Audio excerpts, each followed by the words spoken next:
Hello, and thank you for joining us on Newsweek, where we highlight some of the biggest stories that made the headlines recently. I am Mark Otabo. This week, President Tinubu holds bilateral talks with Xi Jinping as both leaders raise ties to comprehensive strategic partnership level. Also, federal government assures of adequate petrol supply as Nigerians lament hardship over cost and unavailability of fuel. And later on the show, for the first time in 28 years, Nigeria begins production of petrol at Dangote Refinery. All the details in a moment. Stay with us.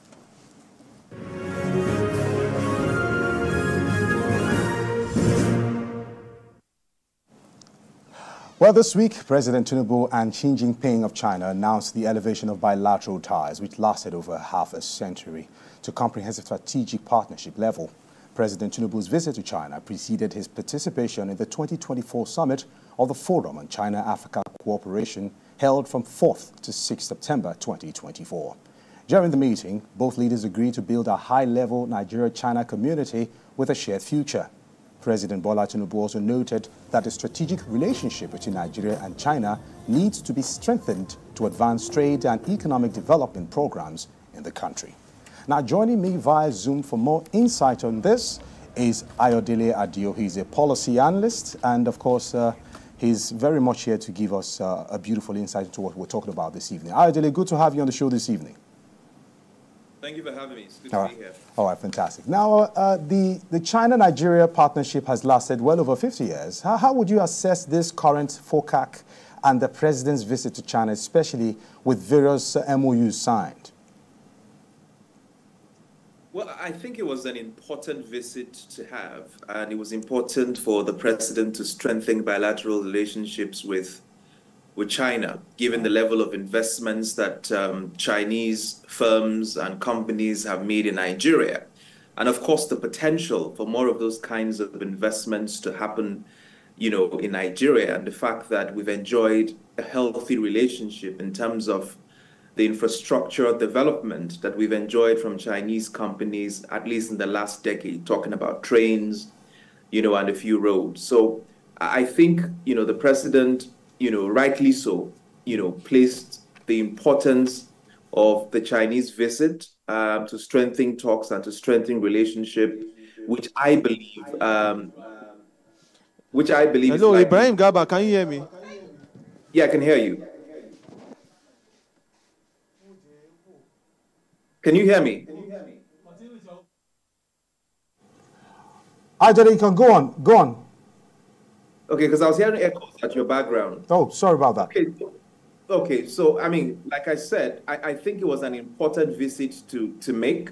And I think that it's important to further strengthen bilateral relationships with China. But I think the most important thing for me is that, you see, the Chinese are clear about their foreign policy position, and they are clear about their objectives when they are negotiating or entering into contracts or partnerships across the world. And it's tied to strategic economic growth and benefits for them as a country as a whole, and for the businesses operating within their countries and outside the country. So they are clear. I would like to also see that kind of clarity on the Nigerian side as to exactly what we seek to achieve from the strategic relationships that we're pursuing with the Chinese, and how those benefits will tie to growth and productivity for our country. That clarity is important to have, and I hope that will be pursued with the vigor that it deserves over the coming weeks. And I think in particular, I'd like to see an exchange in terms of skill.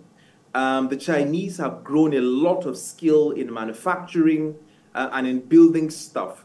I'd like to see a skill exchange program wherein we can learn from the Chinese, especially in their expertise in building and manufacturing, in technology, a strategic skill development program that would empower Nigerian people with also the skills to build and strengthen local manufacturing back home. Okay. Amongst other things, I think can be explored. All right. Well, I have, of course, Ibrahim Garba as a communications consultant, also joining me from the Abuja studio. Ibrahim Garba, good to have you on the show this evening. Oh, thank you very much. Thank you. Fantastic. Now, Nigeria holds great potential as the country with the largest population in Africa and the biggest economy with a very young population that can drive economic growth. Now, this is obviously why the Chinese investors are leveraging on. And how well can this play out to benefit both countries and not just one?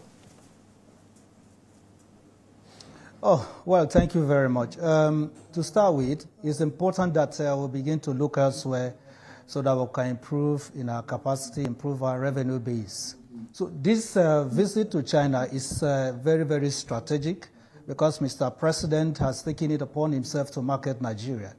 Now, if you look at the trade volume between the Chinese and the Nigeria, for instance, in 2017 alone, the Chinese export to Nigeria was around 21.4 billion.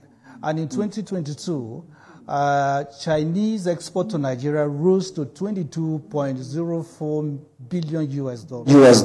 And you ask, what is the, excuse me, you asked me, what is Nigeria's export to China within this same period? In 2017, what we export to China was around 1.56 billion US dollars. And in 2022, it was 1.54 billion US dollars. So there's a need for us to begin to close these gaps. And to do that, Mr. President needs to visit China and think of how we can increase this bilateral agreement in terms of capacity building, in terms of, skills acquisition, at the same time setting up companies and industries in Nigeria. So I think this time around, this visit is to be of advantage to Nigeria. And that is why Mr. President is building on this opportunity now. This is the right time to trade because, as you know, our trade is in deficit.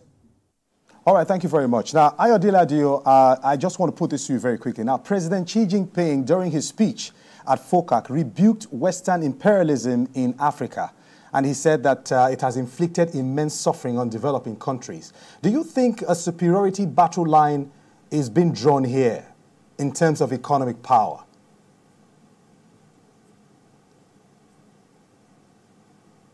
Well, I'm not sure it's so much of a superiority battle line, as it were, is scramble for influence across Africa. And the truth is, the Chinese, particularly with their Belt and Road Initiative, have grown significant influence, across Africa, at least over the last 2 decades. They've invested in key and strategic infrastructure, whether it's rail or bridges, or strategic power investments, across countries in East, West, and North Africa.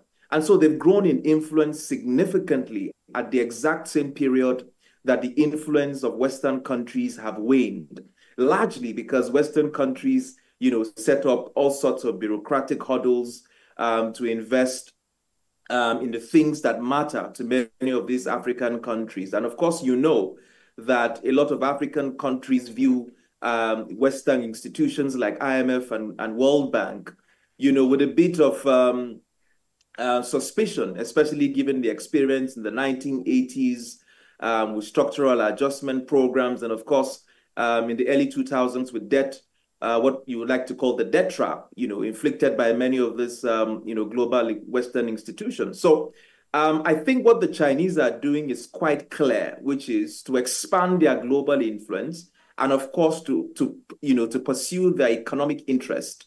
And Africa, is an important strategic partner for them, and might I add, an important market, for them, and so, to them, they believe, in the growing middle-class population in Africa, and they believe that as discretionary income continues to increase in Africa, they will enjoy and benefit immensely, from exporting, goods into many of these African countries. And so they have clarity as to why they are doing what they're doing with African countries. And like I continue to insist, that we also, on our own part, have to be clear and strategic about these bilateral relationships and the partnerships that we enter with China, so that we also can extract tangible and measurable benefits, from these relationships in terms of trade, in terms of skill exchange, and in terms of growing our economy those are significant opportunities that are on the table,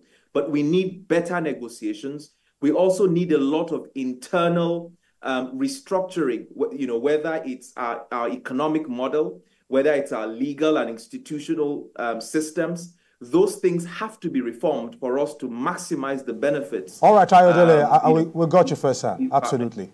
Yeah. All right, let's move on to the next story. Now, earlier this week, the federal government gave Nigerians the assurance of adequate petrol supply as citizens voiced concerns over high cost and unavailability of fuel. The Minister of State for Petroleum Resources, Heineken Lukubiri, noted that President Bola Tinubu is deeply concerned about the welfare of citizens, adding that efforts are in top gear to solve the issue of fuel scarcity bedeviling the country. While cost of petrol has increased, causing a corresponding increase in fares, federal government warned Nigerians against panic buying of petrol, saying it has sufficient product in the country. I see Ayodele, of course, in the studio joining via Zoom with me. I see Ibrahim Garba. Ibrahim Garba, very quickly now, the Nigerian government has cautioned Nigerians not to engage in panic buying of petrol, saying it has sufficient product in the country. Now, how reassuring is this statement? This is the right time for us to implement some of these policies, especially in the PIA. It calls for the regulation of the petroleum sector completely. There's no hiding place again because Mr. President has announced it that, look, subsidy is gone. The same thing as monopoly. It's a free market economy. You can come in with your product and sell, and people have the liberty to go and purchase anywhere they like. And added to the fact that, because of the shortage which we experienced recently, which caused scarcity, there's a need for government and at the same time the NNPC to think outside the box. At the moment, we have a situation whereby there's no money to even purchase the product, but that put pressure on the consumers. And that is why at this time we are calling on Nigerians, at the same time the federal government, to come up with a clear policy direction for Nigerians to follow concerning pricing and at the same time concerning haulage. These key elements are major setbacks for the petroleum industry, and it's causing untold hardship on Nigerians. Now, Ayodele, quickly, now, Heineken Lukubiri, Minister of State for Petroleum Resources, said once distribution stabilizes, price will regulate naturally. It's important to emphasize that the government is not fixing prices as the sector is deregulated. Now, what is the implication of this statement? Well, you see, I think that, communications is always extremely important. And that, I think, is one important aspect that government hasn't taken very seriously, because once you communicate poorly and once you're not being authentic or honest in your communications, you lose credibility.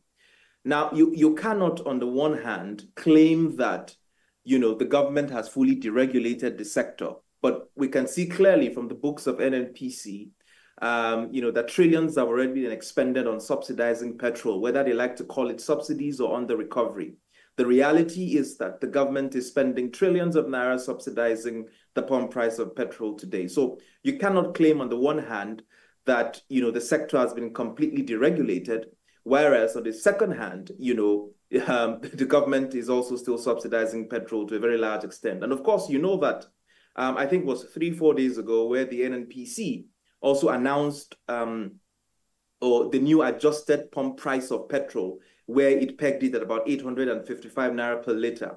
Now, you cannot be pegging and announcing prices if you're operating fully in a deregulated sector. And of course, you and I know that indeed, if the sector is fully deregulated, the NNPC will not be the sole importer of petrol. There will be competition to a very large extent, and the NMDPRA will perform its function as a regulator of quality and standard. So the truth is, the government seems to be speaking from both sides of its mouth at every given time.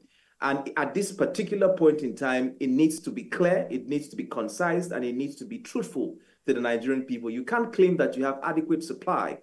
And, people have been experiencing scarcity for the last, 2 or 3 weeks, struggling to get petrol from filling stations. These things don't hide itself. If there's scarcity, people can see. If there's supply, there wouldn't be queues across the country. I mean, it's as clear as daylight. So, they have to be honest in their communications. Otherwise, they continue to lose credibility and lose the trust of the Nigerian people. And that will make it difficult for them to mobilize Nigerians towards the actualization of their, policy programs and initiatives. Gabriel, let me just put this to you quickly. Now, as an oil-producing nation, having to transport our crude to be processed outside our shores without NNPC being able to solve the problem. Now, does this analogy defeat the whole essence of NNPC? Well, that's funny. NNPC has the capacity. They have been the official supplier of petroleum products. But over the years, we discovered that there is a gap between the NNPC, the oil marketers, and the IOCs. We don't even know who to trust in this business again. And that is why, like my colleague earlier pointed out, government has to be clear on these policies. What are you giving out to Nigerians? And why is it all of a sudden the price change from 617 to 885 or 855? So I think there's a lack of trust between the NNPC and at the same time the marketers. And government is feeling the pain. More especially, NNPC is operating on deficit of about $6 billion. So they are looking for ways, to augment and at the same time raise funds. The best thing for the federal government is for NNPC to be quoted on the Nigerian Stock Exchange so that it can run in.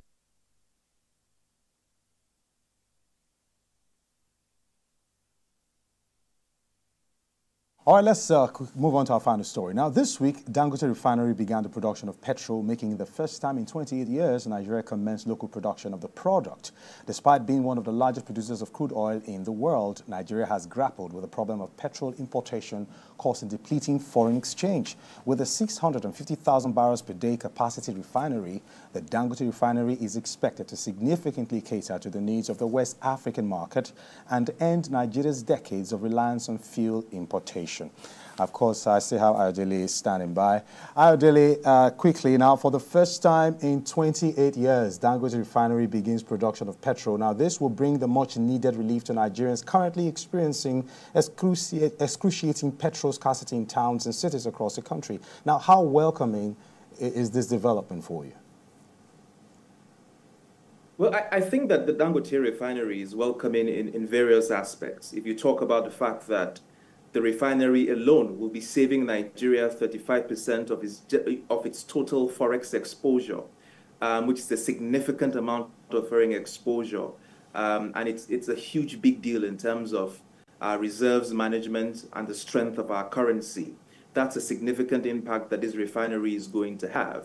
If you talk about the fact that it's going to create thousands, of jobs, across, various sectors. I mean, we're talking about 30,000 jobs, which is quite significant, especially coming out of a decade where the Nigerian economy has struggled to create significant jobs for young people who are graduating from universities.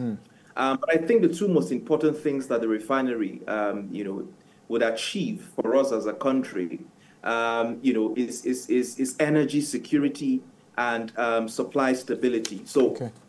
Energy security in the fact that, we cannot as a country continue to rely on the, on the importation of petrol, which is a hugely important driver of economic activities in our country. So it means, for instance, if countries where we refine our products choose not to refine, it automatically plunges our country into chaos. And so the energy security that the refinery provides for us is an important leverage that is worth celebrating, by Nigerians. And of course, even more significantly, is the fact that, there are also derivatives, about 9 strategic derivatives from the refinery that are of strategic importance in driving industrialization and manufacturing in various sectors, like textile, like plastics.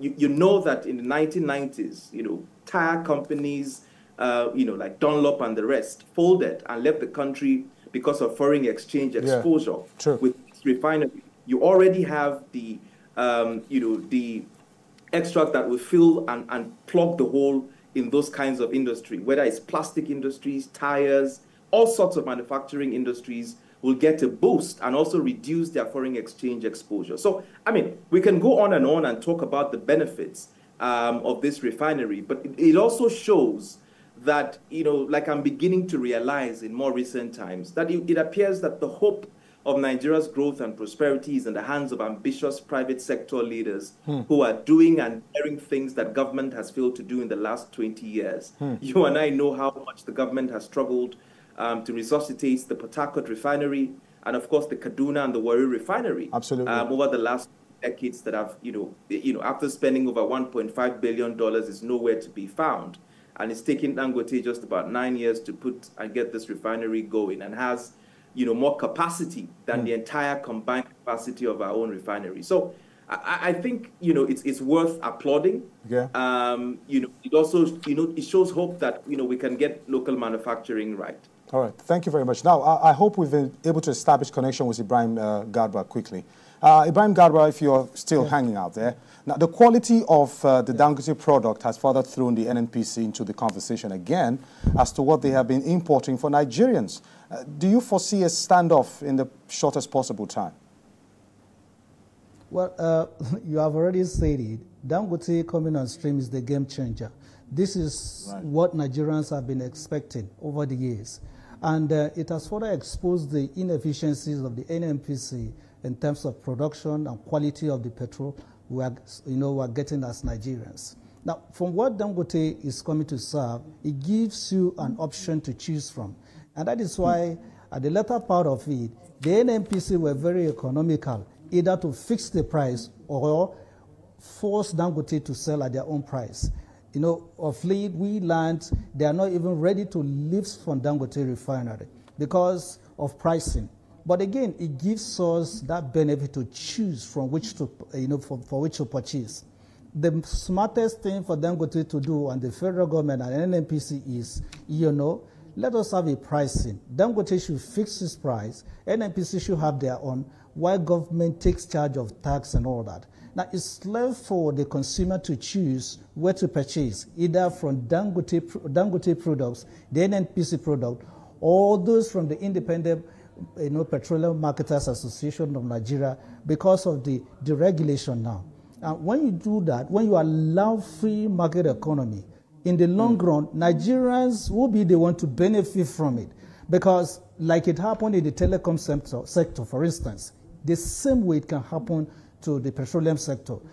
I think what Mr. President should do now is to call for a roundtable meeting with the major critical stakeholders, taking into consideration the fact that Nigerians cannot pay too much for these services. And it's optional for you to choose the vehicle, or rather the place you purchase the product, because the Dangote oil we are talking about contains ethanol, which helps the vehicles to last longer. But each other products, they are not the same thing. So I think this is the best time for us as a nation to choose from the resources, or rather from the products available for us in the market. Okay, before I let you off this particular conversation now quickly, with what is happening right now, it's obvious Nigerians can no longer, contend with the high price of fuel already, and the hardship is already very, very grappling. If the president finally comes to the table to resolve this whole issue, what is your projected price for petrol that might be accessible to Nigerians? What is that projection price you have in your mind? Look, Mark, even if Dangote says, I'm selling my product for 1,500, NNPC says we're selling, or rather, other products are selling at 855. Look, it's very simple. You go for quality, or you go for those that has less quality. What matters to us is let these commodities be available in the market for us to purchase. So I see Dangote selling above 1,000 naira, and NNPC maintaining their price at 885, and government will no longer pay subsidy as it was done in the past. So it's optional for you to either pay or rather use the product that's very of use to you. So I think it's a win-win situation for Nigerians. And I like this game, this competition, which I believe in the long run, Nigerians will benefit strongly from these initiatives. All right, thank you very much. Well, it's been quite an engaging evening with the both of you. Ideally, of course, I've been speaking with him, policy analyst, and of course, Ibrahim Garba as well, all the way from Abuja. Thank you for joining us on the show this evening. Thank you. Thank you. Right. Well, and that's our show for today. Remember, you can follow the conversation on our social media platforms at TVC News NG or on our website at tvcnews.tv. I am Mark Otabo. Until next week, goodbye.